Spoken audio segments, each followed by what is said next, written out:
Armchair MMA. Khamzat Chimaev is the real deal, and there is no reason not to think that, especially with the success of Khabib Nurmagomedov throughout his whole UFC tenure. Losing one round to Conor McGregor maybe when he chose to strike with him.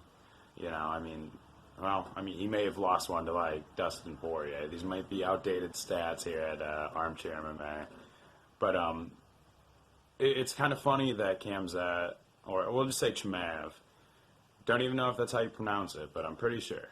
We'll just say Chimaev doesn't want to draw any comparisons to Khabib Nurmagomedov, but it's so funny. Like, you can't help but do it. I think he's going to blow through Gerald Meerschaert. I see that being like 2.5, 3 minute fight, maybe 4.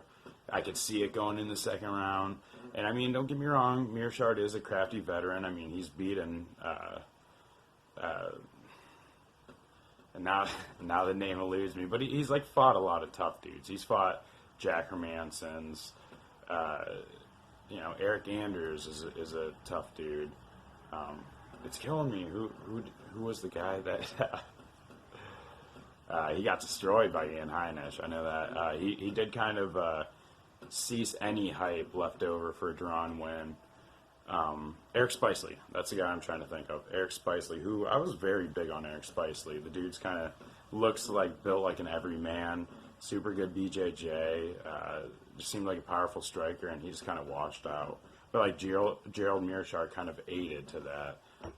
In terms of this fight, I see it, being very similar to the Jack Hermansson fight. Gerald Meerschaert, I feel like you see in the last video. I consider him similar to like a Ryan Spann striking offense. It's kind of slow, kind of labored, stiff, 1-2s, check hooks. You kind of see him coming. There's no real feinting going on with his offense. I think Chimaev's going to come out really quick, going to push him up against the cage, very like Hermansson-esque. Throw a punch into the clinch, push him right up against the cage, trip takedown. Hermansson just went from side control to, or maybe half guard to full mount like nothing. And I don't think Chimaev is going to concede the full amount the way Hermansson did. I mean, he went for and ended up getting his signature arm in guillotine on the outside of the dude. I just think Chimaev's going to hold him down. He's going to beat up on him. It's going to look very Khabib Nurmagomedov-esque. For anyone that likes Khabib, this is the fight for you. This guy's the real deal, at least at this level. I could see him subbing him. Gerald Meerschaert is tied for the most submissions in middleweight history. He has 5, but Khamzat's about to have 2 after he's done with him. He's going to soften him up, just beat down on him hard. And I mean, even on the feet, I could see Gerald Meerschaert throwing kind of a lazy jab and him coming either underneath, big uppercut, or over top, big hook.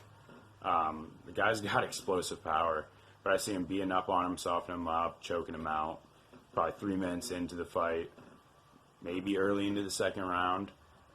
In terms of Demian Maia, I think that's a good matchup for Khamzat as well. I mean, Demian Maia is like 42, and let's face it, this is as close we would ever get to Khabib going up to welterweight and fighting him. I mean, this dude's like a big guy. I don't know if Khabib will want to fight him for real. I mean, same kind of lineage, just larger frame. But I think this is the time for Andy Fighter. Opponent that he needs to like build up this superstar resume. I mean, the guy already has closest wins back to back in 10 days, and that built up a lot of hype, especially during COVID. There isn't a lot of sports, so everyone was like watching and keeping their eyes open. Now he's about to destroy Gerald Meerschaert if it happens how I think it's going to, and I think he's going to do similar to Demian Maia, kind of what Colby Covington did, just beat him up on the feet, dictate whether he wants to be on the feet or on the ground. Or he might just like make a statement and just pound on him. I mean, who knows? Like, Demian Maia is old and like his chin's kind of gone. It might only take a couple big explosive shots and he's out, And I mean, what statement would that make? You know what I mean?